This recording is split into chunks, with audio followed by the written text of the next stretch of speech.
Мен Елман Аман Жезқазған индустриялдық гуманитарлық колледжінің кийин терапевтик және спорт мамандығының 4-ші курс студентімін.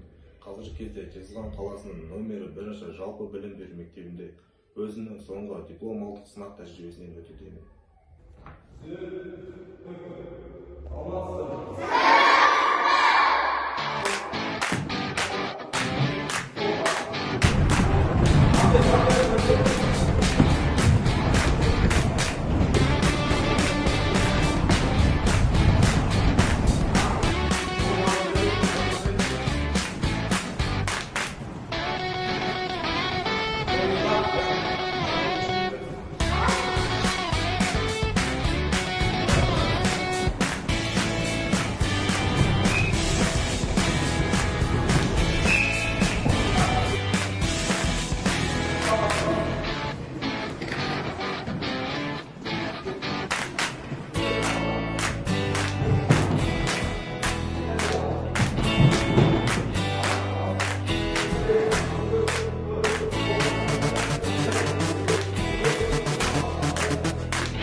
Рахмет. Бұл мен күнделікті өткізіп жатқан сабақтарымның бірі. Өзімнің тәлімгерім Қайыржанұлы Бержанға және мектеп әкімшілігіне өз рахметімді айтамын.